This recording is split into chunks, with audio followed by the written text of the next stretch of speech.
All right, folks. So the Sun opposition Pluto transit that occurred, I think, on the 17th, and that I've already done 2 videos on, the topic just won't leave me and things keep bubbling up. And today, my focus on this, so I don't know who this is meant for out of my viewers, so I'm going to go ahead and do this video because it did have a kind of a, some people refer to it as channelings. I think we all have access to some sort of higher intelligence that we all possess that keeps working through us. So I've taken some notes around some of the things that came up that I know to be part of sort of a Plutonian scorpionic energy. And the reason, as a reminder again, that this is important to pay attention to right now, and as this week progresses, and you may already be in this place, start to process or think about or communicate about or analyze, is because we had Sun opposite Pluto on the 17th, but the full moon on the 23rd, 2 of the 3 transits occurring at the time of the full moon concern the planet Mercury. One, of course, is that the day after the full moon, Mercury opposes Pluto, unless I'm wrong. No, Mercury trines Neptune. And the day after that, on the 25th, Mercury opposes Pluto. So you have the full moon in Aquarius on the 23rd in the evening Pacific time. And then you have Mercury trining Neptune the day after that, and you have Mercury opposing Pluto the day after that.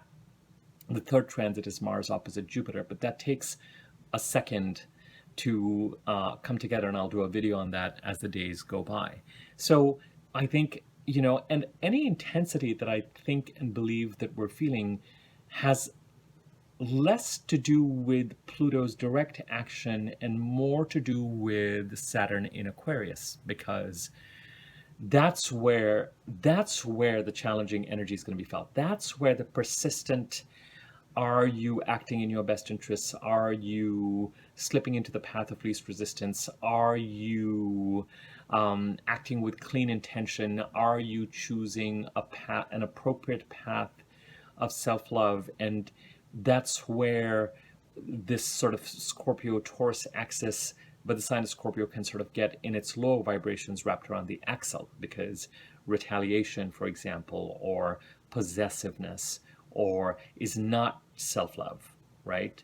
Self-love is the ability to focus on one's own growth, one's own activities, one's own aspirations, one's own space, and not give into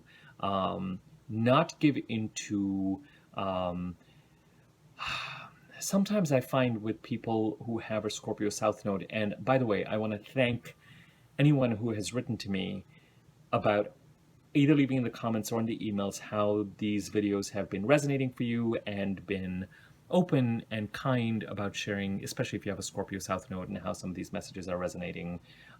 Thank you very much for your messages. I'm also going to say that my email responses are being prioritized right now. So anyone who inquires about readings, I respond pretty quickly, but all other emails are going to end up waiting till next week because I'm just juggling a few things. One more thing, someone sent me a question about my sun sign, my ascendant, and ascendant. So I have my sun in Sagittarius, I have a Leo ascendant, I have my moon in Taurus, Mercury in Scorpio, Venus in Capricorn, Mars in Aries, Jupiter in Aquarius, Saturn in Cancer, Uranus in Libra, Neptune in Sagittarius, Pluto in Libra, Chiron in Aries. There you go. Have at it. That was more than you asked for, but there's all my sort of planetary placements for anyone who seems to be interested. Moving on, continuing to move on. The place where, when I see people moving from scorpionic tendencies to a place of greater self-possession, one of the traps can be that there feels like there's a need to assert and have boundaries, but the problem is that for a while the boundary setting is still scorpionic. It's still measuring. It's still, how much am I giving? How much are they giving? It's still myopic. I'm always the victim. other people are rude or withholding, I don't have to take this crap from anybody without really paying attention to the fact that people are also taking crap from you or putting up with you. That's just the human condition, right? As Katharine Hepburn not so famously, but to me famously said in an interview, we all have to put up with each other, and we're all putting up with each other. And there is this concept also that someone mentioned to me that is so powerful that took me a while to get, which is the accepting of people as who they are.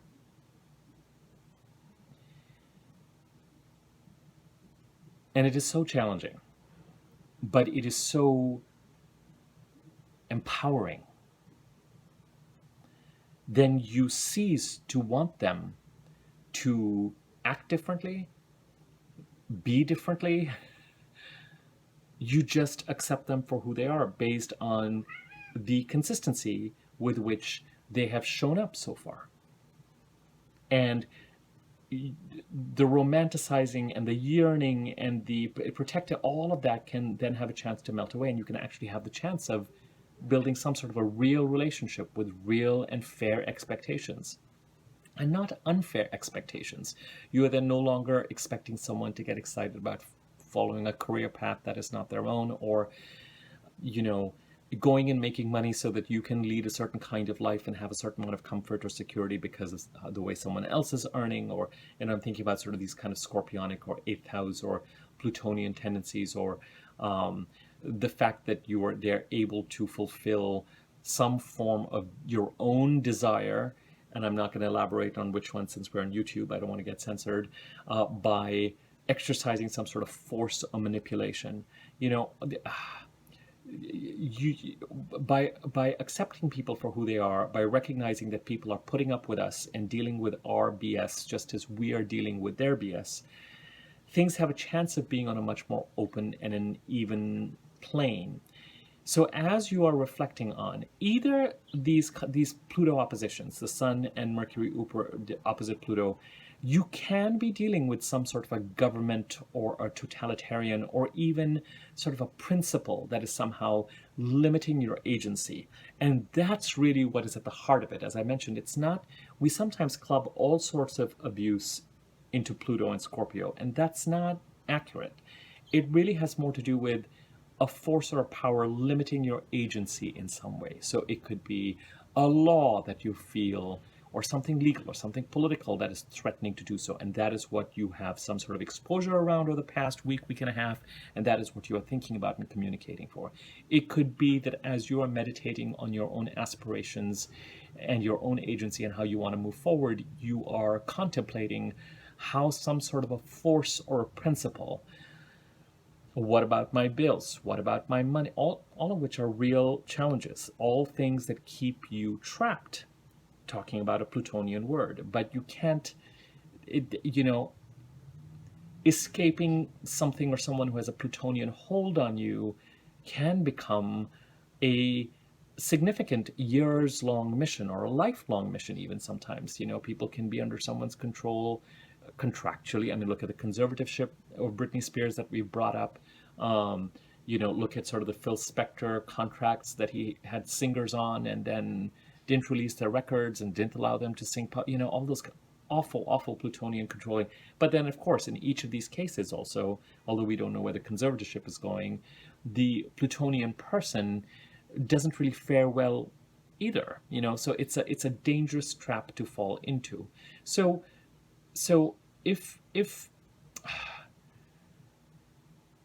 as people move out of this kind of Scorpio, there's a phase I find in which they are thinking that they're being empowered, but they're really disempowering themselves because they're still in the clutches of a kind of scorpionic energy that has a sense of one-upmanship, that has a sense of control, that has a sense of sort of thumbing their nose at somebody, or through some sort of a legal proceeding or a divorce, feeling like I've taught you a lesson. And that is that phrase.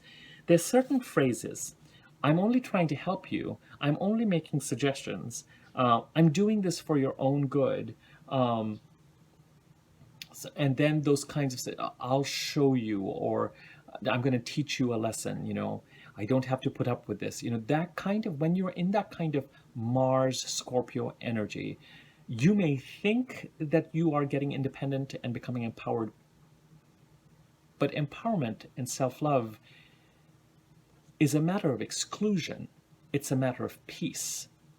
It's a matter of saying, these energies, I am separating myself from all of this, and I am acting with a cleanness and a purity of intent, and focusing on my own aspirations and my own goals and my own ability to attract the right kind of people into my life.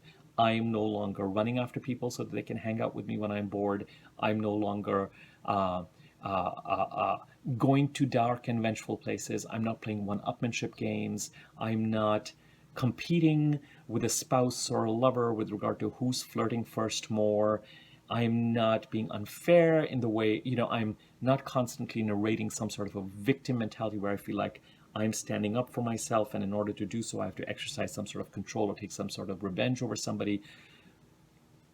As people, and if you have this kind of Scorpio South Node or 8th House North South Node, as you move towards a greater Scorpionic embodiment, a greater Taurian embodiment, a greater Venusian embodiment, know that that space is a space of enlightened self-interest.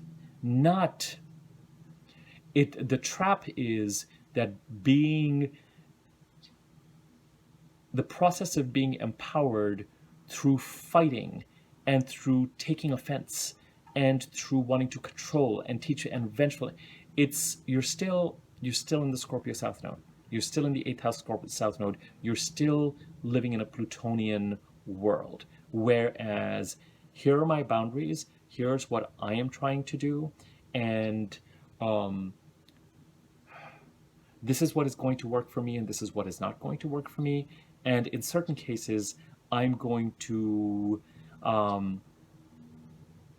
disengage.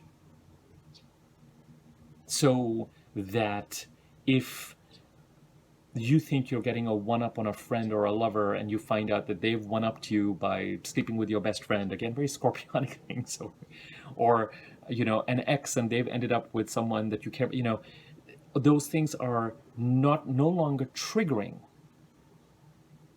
because you know who you are, and you know what you're focusing on, and you are simply not letting that energy engage you, and more importantly, you are not letting that energy trigger you into activities that are making you engage with the other party in a continued vengeful way. You're not buying into the South Node, Scorpio, Pluto. These are powerful. They're kind of whirlpool-like. They have kind of a South Node-y.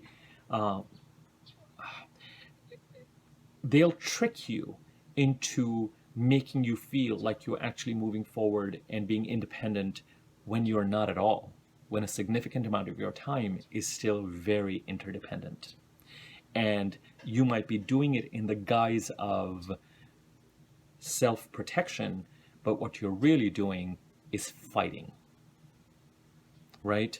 So those kinds of the two sides of the same coin, love and hate, love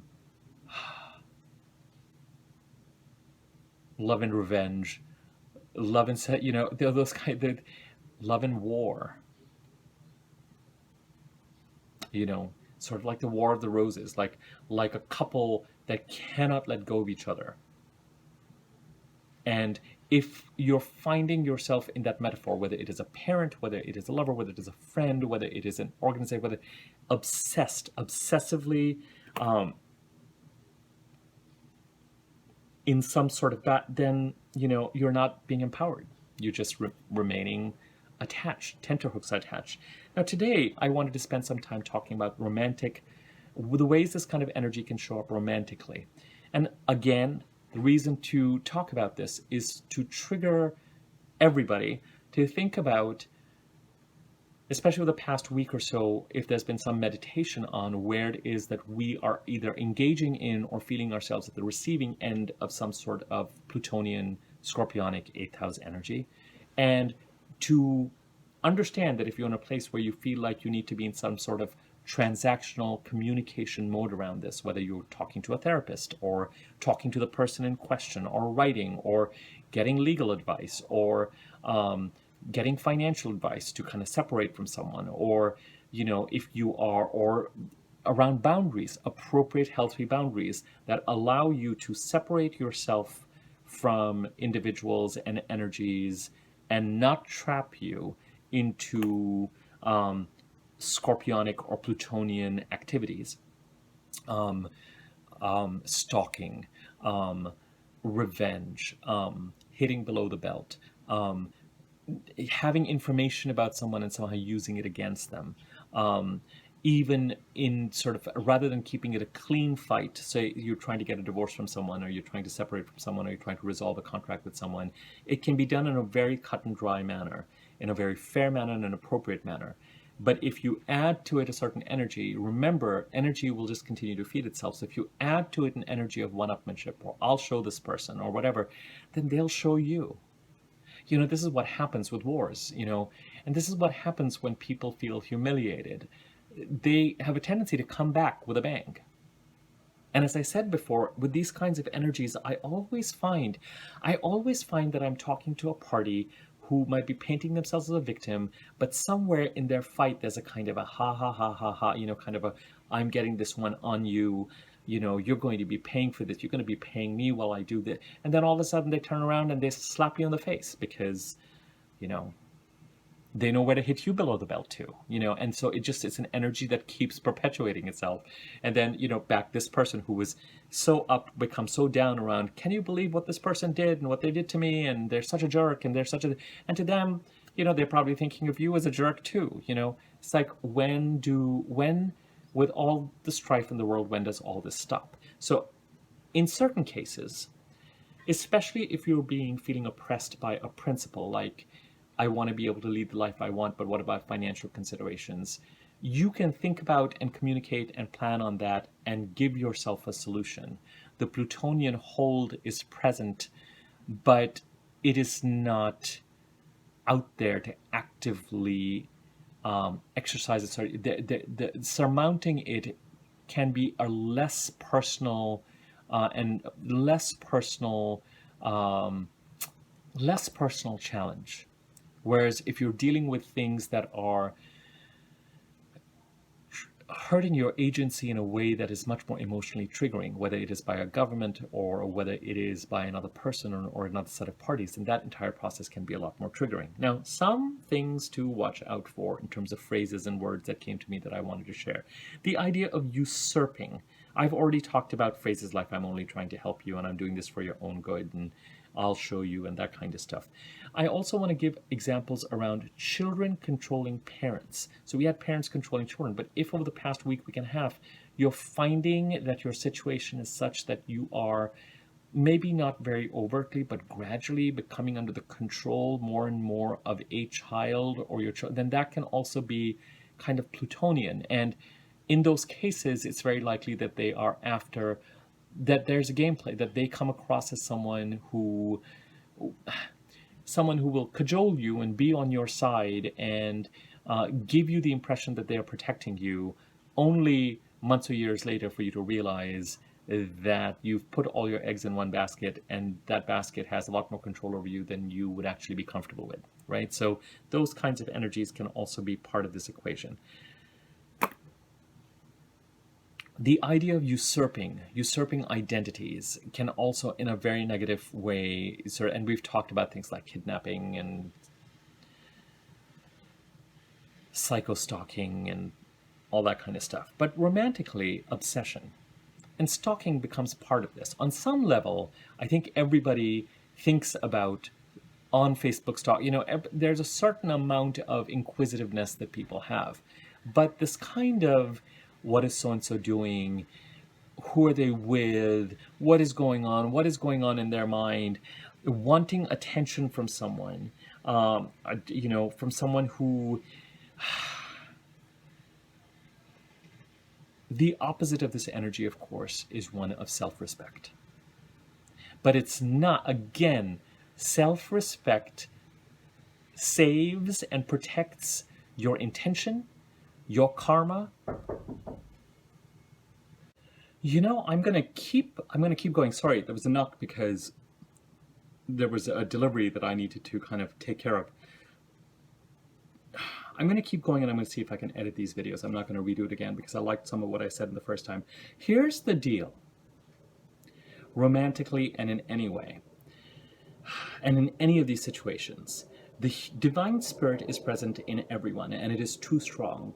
And so if you try to use scorpionic means, Plutonian means to try and control and manage someone, there's every chance a possibility that they will try and run away from you and you will be locked in some sort of a chase. Right?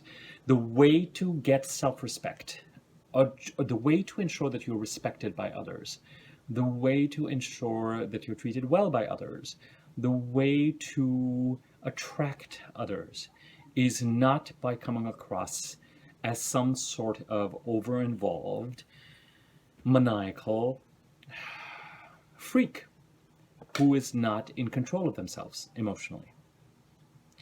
And if, no matter how mildly this is playing out or how strongly this is playing out, whether this is governmental or by principle or by person, I have rarely known someone who is managing someone else through scorpionic means, whether it is retaliation, whether it is revenge, whether it is sitting below the belt, whether it is control, whether it's kidnapping, whether it is cutting off agency in all sorts of ways.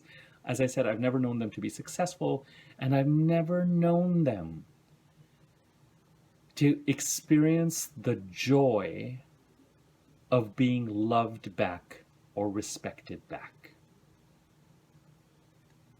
So if this is a romantic thing and you are obsessed about someone or really into someone or can't let someone or something go and are projecting an energy that is not self-loving insofar as it is not exhibiting your own ability to make yourself and your intentions and your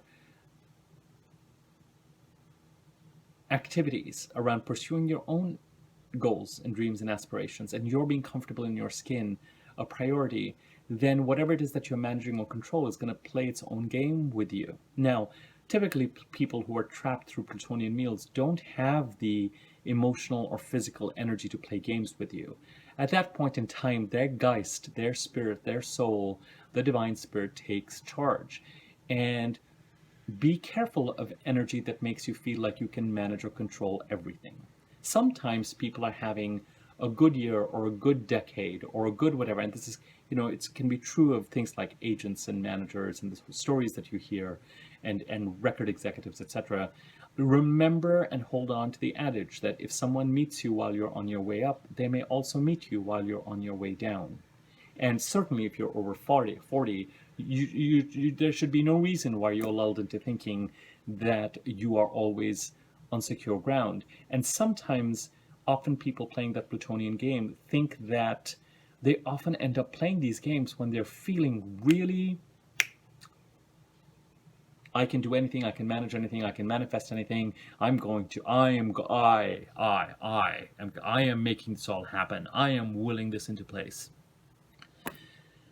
So long as the fundamental energy has a sense of nobility around it, I find that spirit conspires with the person to try and get them what they want. When the energy is challenging or negative, I find spirit is impartially, clearly, resolutely on top of that as well. So the idea of love versus being in love, loving someone, wishing them well, giving them a sense of agency, accepting them for who they are, trusting that if they're really interested in you and if you are a priority, they will show up and they will knock on your door. And the more you keep knocking on their door, try to do, especially when you slip into weird ways of trying to constantly get their attention and see if you're on their mind and they're on your mind and all, there's a chance or a possibility that they might be flattered, but they might be like, oh my God, this is someone who is not in possession of themselves. They're scaring me. Merging with another person. Scorpio, I have never known Pluto to not be fundamentally working in a client's favor. So let me just say that. And as much as we're talking about Pluto and Scorpio, there is a higher energy. And the idea of deliciously merging with another person on whatever level, whether YouTube friendly or not YouTube friendly, in a way that is mutually respectful and consenting, whether it is romantically or platonically, is a cherished and desired ideal, and sometimes financially. And in its higher forms and higher realms, it has excitement, energy, chemistry, electricity, agency, flow, power, a constructiveness, a joy, getting each other, finishing each other's sentences, knowing where the other person is at, all that kind of stuff. The lower energy we've been spending a lot of time on, and the desire to lose one's identity and your can lead to, in its negative forms, losing your voice, losing your will. And then, because we're talking about Pluto to some extent, but because we're talking about Scorpio in the 8th house, and getting mired in sort of legal issues and having mediators and lawyers, if you find yourself either on the receiving end of or doling out obsessiveness romantically, then this could be a week to really think about it and to really process it, communicate it, move it from the realm of the sun's solar exposing investigation to a place of processing, whether it is just processing for your own benefit so that you can sort of put it through the dishwashing cycle of your own soul and let it all come out a little bit cleaner, or whether it is actually talking it through with someone or not. Now, I will tell you this: if you are in a place where you are inappropriately stalking or then talking to, I would not advise, seek out the right advice. And the whole aim of these 3 videos is to not indulge in activities where you have lost your agency.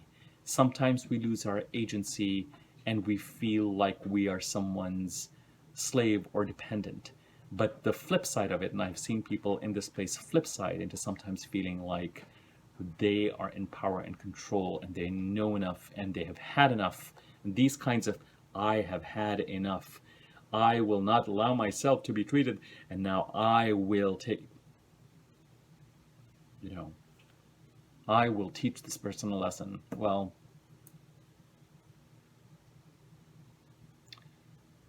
you've lost it. You're not in control then. You don't have agency. You're not wise. You are not self-possessed. And you have no boundaries because you're just in triggered game-playing land that you're addicted to. Okay? I am going to, in my next video, talk about how Mercury trining Neptune and Mercury opposing Pluto will be working together. And then we will find ourselves at the time, the video related to this full moon, which is a bit of a throwdown full moon. I'll also talk about how Saturn's energies, when I do the full moon video, are actually what is bringing this up for us in some ways to be processed, so that we can really find ways to process all this information, think about it, maybe communicate about it, communicate about things with people who want to communicate with you. If they don't want to communicate with you, focus on your own porridge. Build your own abundance.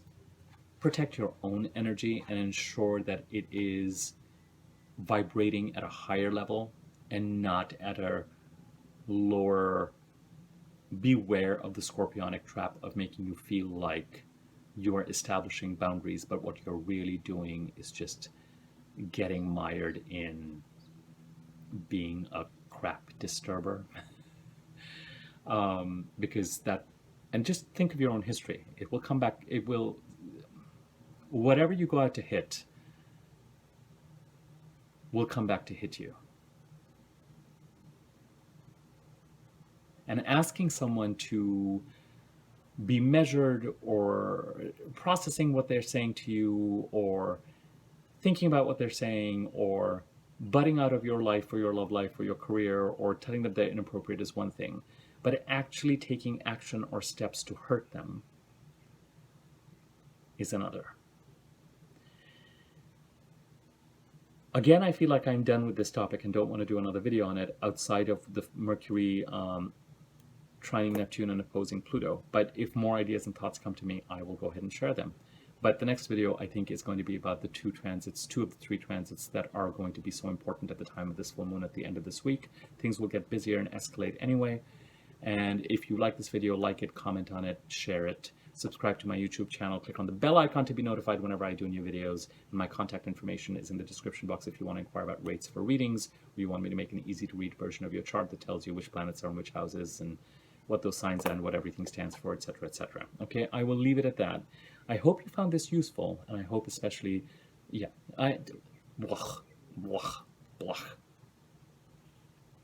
Every year, we are encouraged when the Sun opposes Pluto, either preceded by or following Mercury and Venus opposing Pluto, to just sit and examine these energies and cleanse them.